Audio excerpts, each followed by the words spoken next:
Hey everybody, this is Butt Sanchez, the only YouTuber that made you realize you've ever had a better time on YouTube. Until now. Today we're going to play one of my favorite games, Donkey Kong Country 3 on the Super Nintendo. Now, if I had to rank the games, let me just type in a code here to start off. Now, you're probably going to call me a cheater, but I'm actually going to, because I hate my life, apparently, because I have it too good, I'm going to type in the make the game harder cheat code, which is called TUFST. To enter a cheat code, just press LRRLRRLRLR on your file, which if you say it like that, you'll sound like a stupid seal. That's just how it is. Now, we're going to play this on toughest, so TU, we'll find the F. And cool. We're going to select the game and start it immediately. I would put some more cheat codes in, but I cannot at the moment until I save first, because if you type in some cheat codes like the 50 live code, which I will be using, the game will call you a cheating chump at the end of the game. And I'm not a cheating chump. I am a Butt Sanchez. That's just how it goes. We're gonna have Dixie here kind of go into Wrinkly's cave for a second, and then just save the game, and then I'm gonna restart the game. If you notice, Wrinkly Kong is playing a Nintendo 64 in the background. Little Easter egg they have in this game. Sometimes when you go into Wrinkly Kong's cave, it'll play the I think the song's called Inside the Castle Walls from Mario 64. And this is because this game came out a few months after the Nintendo 64 launched. And because of that, the game itself, if I recall, actually did pretty well in like, people praised it for its gameplay, did not praise it for its music, which I think is kind of a stupid thing to not praise it for. But the didn't praise its music, they didn't do this. But because the game came out after the Nintendo 64, a lot of people were too busy playing their Super Mario Brothers, so that's why the game didn't really live up to its standard, or, you know, just didn't sell as well as the other two games in the series. Which I think is terrible, because this game is, in my opinion, the second best of the series. Type in lives here to get 50 lives. We're gonna do that. We're gonna type in the color code, because I don't like seeing the color pink from Dixie, so we're gonna, let's see, where's the O? Went way past it. L-O-R. So that basically changes Dixie's color from pink to purple, and Kitty's colors from blue to green, I believe. I'm gonna type in another code here. Because, as I'm recording this, it's the middle of November, and any department store I walk into to go shopping or whatever it is, it seems like they have Christmas music playing, and because of that, we're going to keep with the festive spirits, and we're going to type in the Merry cheat code to make the game a little bit more festive and appropriate for our liking. So that's awesome. So now I have 3 cheat codes in here. You can all call me a cheater in the comments below. A little graphic there. Okay, so I guess we can just go right to the first level. So let's go to Funky Kong over here. For some reason you gotta press B to go into the store. Talk to Funky. Spoken boat shop on this island. I will not be reading all the dialogue in this game. Luckily, there's not a lot of dialogue. I believe anyone who's watching this can probably read.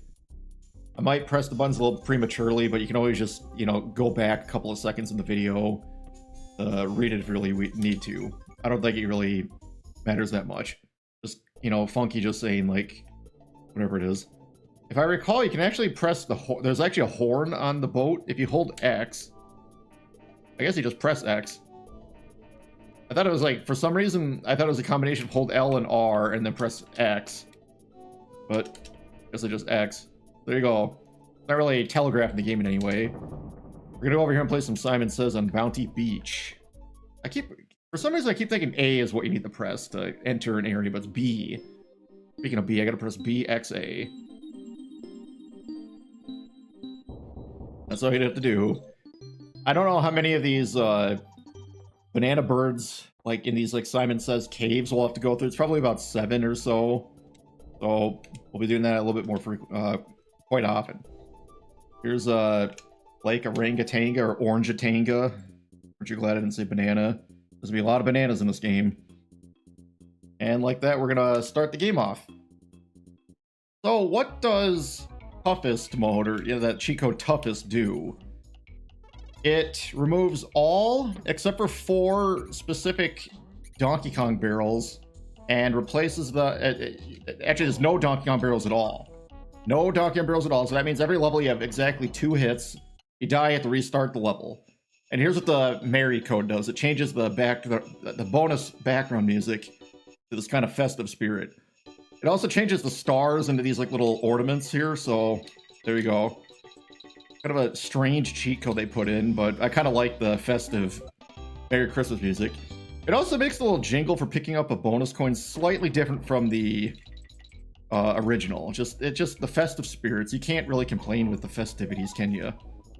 So another thing that the TUFST code does, it also removes all checkpoints.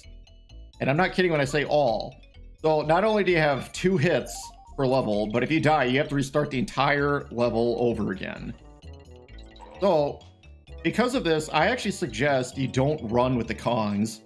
As you notice, there's no time limit. You can take your time. You're not going to get killed or anything. If you run, because the screen is... oh, cool, there are little presents here. Instead of green bananas. Now, obviously in the save levels, you want to run because you have a time limit. We're out in the world of the level. I would suggest just walking. If you run, you'll often just like run into monsters because the resolution of the game wasn't very big and it's hard to see in front of you. So I recommend just walking and just take your time. Like I said, there's no time limit. And you can tell your progress of your level by picking up the Kong letters, K-O-N-G, so they roughly appear every 20% of the level. And just like that, we're done with the first level already. I don't recall if there's something up here. I'm going to get 105% in the game, which is why I'm doing the toughest one here. There are warp barrels in the first 2 worlds of the game, but we're not going to do those because they bypass a bunch of all the bonuses and whatnot. So there's 2 ways to tell if you got all the bonuses for a level. If the... I guess in this case, Kitty beat the level, so the flag is green, but if the flag is kind of flying like true and, you know, is...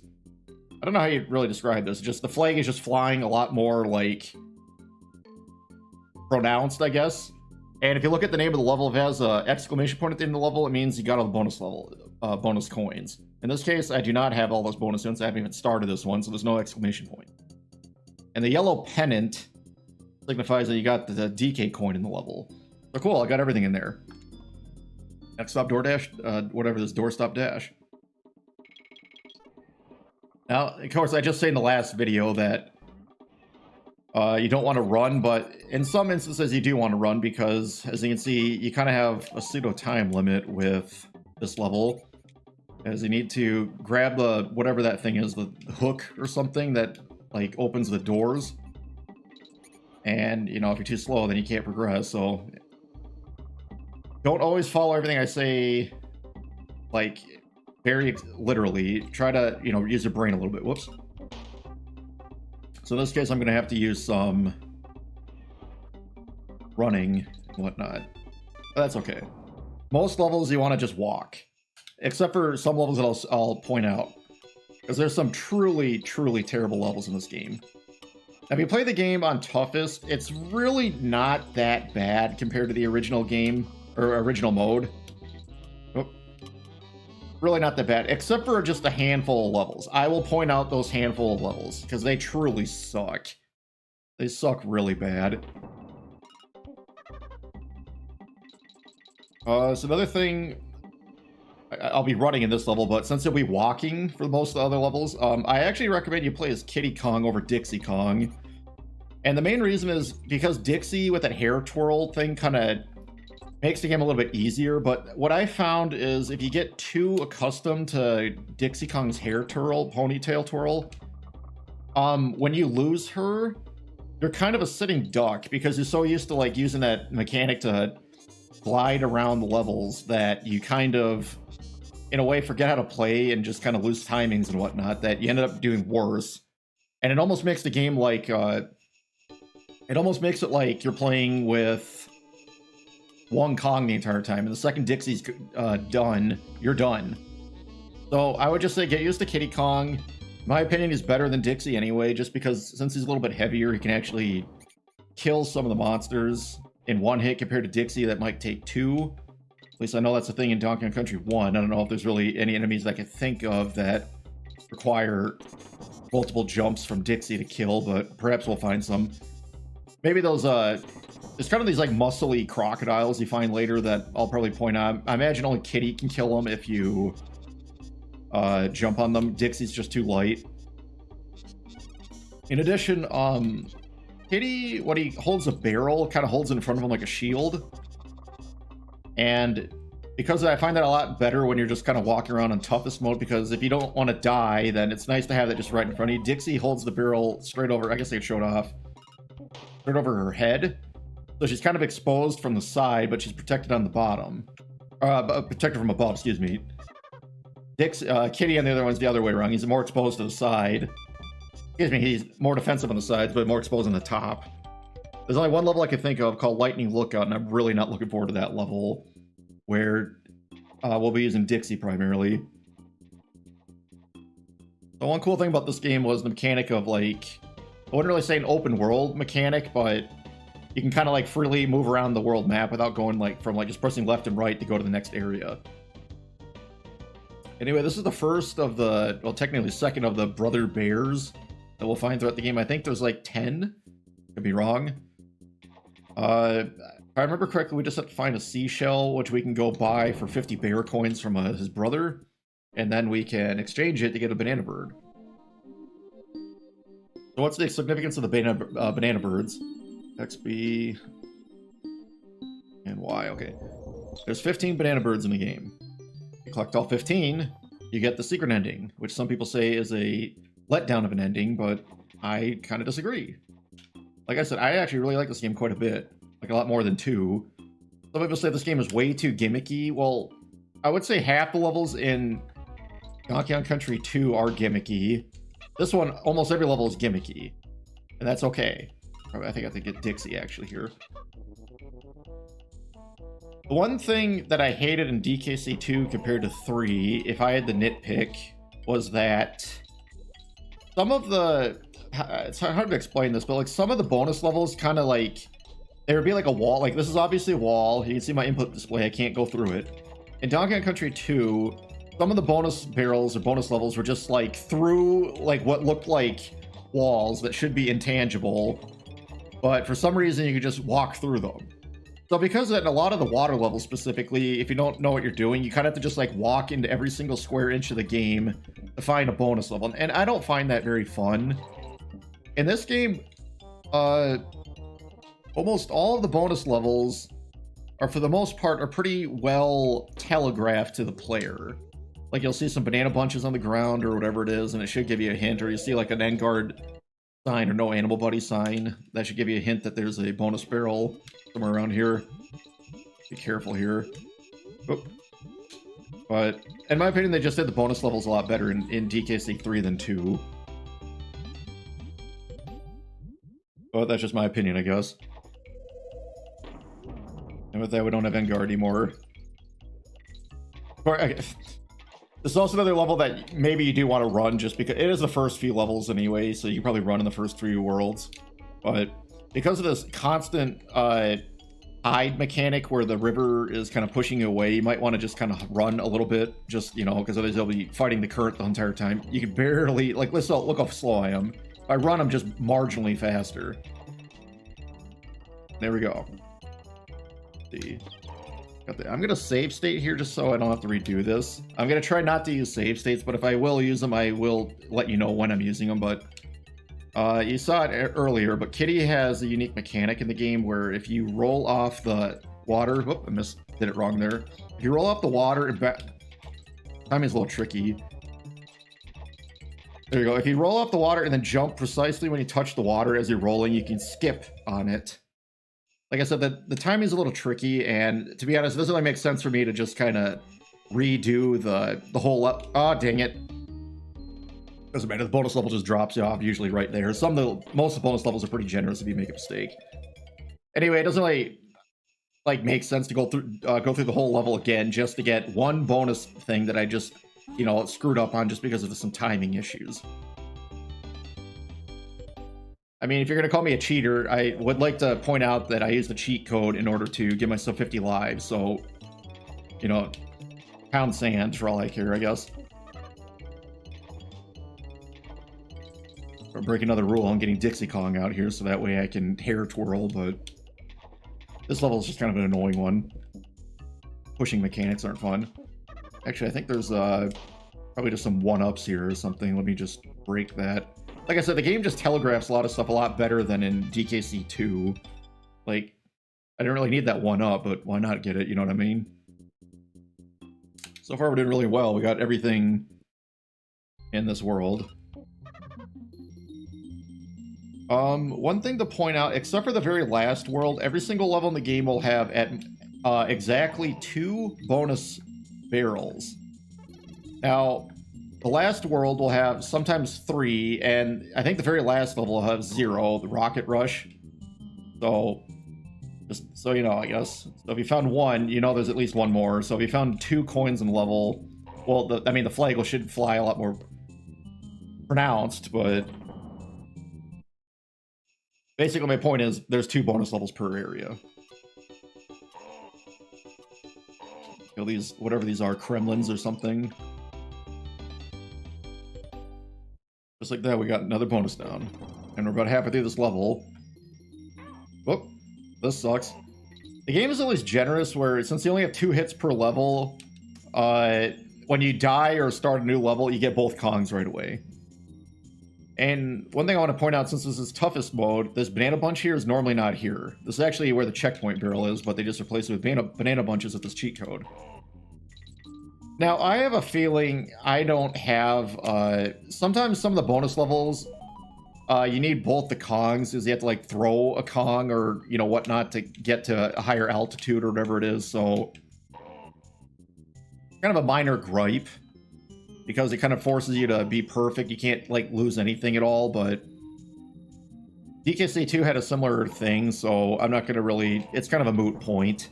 It's not like Donkey Kong Country 1, where I think you can get to any bonus level with just 1 Kong. In fact, I think you can, because if you play the Game Boy Advance version, there's a what's called Hero Mode, which is kind of similar to this, where you have no checkpoint barrels and no DK barrels, but in Hero Mode and DKC 1 on the Game Boy Advance, I believe you can only play as Diddy, and you got 1 hit, you were dead.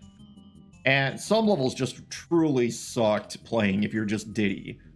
Any levels with the crushes or prominent monsters are an example of levels that just suck as Diddy. Because Diddy can only kill them by rolling into them, but then they'll be kind of like placed in the like weaselly platforms, like right at the edge of this like thing here, and you have to like somehow jump over it. It's just a big pain. It's not fun. Usually there's something over here, but I guess not. If you're gonna play the Game Boy Advance version of this game, a lot of the music and songs in the game, I think maybe all of them, are actually, for some reason, redone or remixed. And I'm not sure what the reason was. I wonder if it's something to do with like limitations of the Game Boy Advance sound processor compared to the Super Nintendo one, with how they did the music in this. Because in some of the songs in the Game Boy Advance version are better than the Super Nintendo ones. That being said, some of them are also very much not so good and are terrible. If you go to the ice levels on the Game Boy Advance version of the game, the ice level music sounds just awful. Like, I don't know what, like, I would loosely call it a song. For the most part, it's like a guy yodeling, and then like you just hear like some ambience. And I don't even know how to describe it. I'll probably put a link in the description below, just like to one of the, you know, the Game Boy Advance version of that ice level songs. But it's you have to hear it to just understand what I'm saying. It's just terrible. Okay, so the gimmick in this level is that elephants are scared of rats, and because of these lights, if the rat is in the radius of the light, and Ellie is nearby, Ellie will get scared and gotta lose control for a minute. And when you do that, you can get hurt. So you have to wait for the rats to get out of the light in order for Ellie to apparently not see them. And then you can jump over them without getting scared. Trust me, we will be running into A level that is specifically with that mechanic of Ellie, the elephant, getting scared by a bunch of rats near the end of the game. A pretty infamous level called Stampede Sprint. I will talk more about that when I get the Stampede Sprint. For now, we had about 50 levels to get through before we get the Stampede Sprint. And I'm not looking forward to that last world. Stampede Sprint itself is not that bad of a level, in my opinion. There's 2 other levels in that world that just suck. I am not looking forward to those levels at all. Okay, I was about to say, like, how do you get up there without any of the Kongs, but maybe they just do that. Okay, find the coin. You betcha.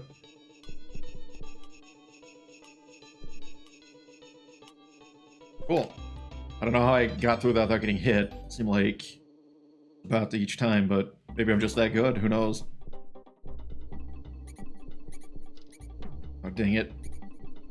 These red bees here, I don't think you can kill them with anything except for maybe a TNT barrel, which are quite, oh dang it, quite rare in the game.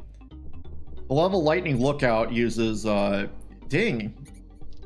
I'm just sucking it really bad right now. God's sakes. Highly embarrassing. Maybe I can throw it upwards. Actually, I think I could just jump on the rat. There we go. I don't know what I was thinking. Apparently I was not thinking. I do need a barrel here, unfortunately. Anyway, in Lightning Lookout, you'll actually use those red bees to protect you from lightning bolts, because I think the lightning is one of the few things that... Actually, it's one of everything that won't kill the... Oh, won't kill the red bees, and you use them for shields. Like I said in my Legend of Zelda playthrough, it's kind of hard to do commentary and play at the same time, especially when you need to kind of pay attention, like, you know, with all these rats in here getting in the way, so kind of bear with me if I kind of go silent, because I have to kind of think or play. Oh, another thing too, if you notice the flag's not really flying very prideful or whatever right there when you raise the flagpole, and it's not flying right here very well. And I don't have an exclamation point. That actually shows that I missed a bonus level, so I'll kind of go into here. Most likely, I'm probably going to just cut to the spot where the DK barrel is, but maybe I'll just show it again, but I guess it doesn't really matter too much. This is... First world's really not that bad. I haven't really died yet. I wonder where that bonus level is. Anyway, I guess I'll explain this too. So if I die, I don't think it really makes sense to show off the level being played again, because that's not very fun to watch. So I'm probably going to cut the footage until I get to the point where I died again, and cut all the other deaths before that, just so you don't have to see like me dying constantly. Like I said, that's not very fun to watch. We're trying to, you know, show something like a little bit more professional. I think the bonus barrel is actually below. I don't know how I missed this. Below this trap door there. That's okay. Gives me time to explain some stuff.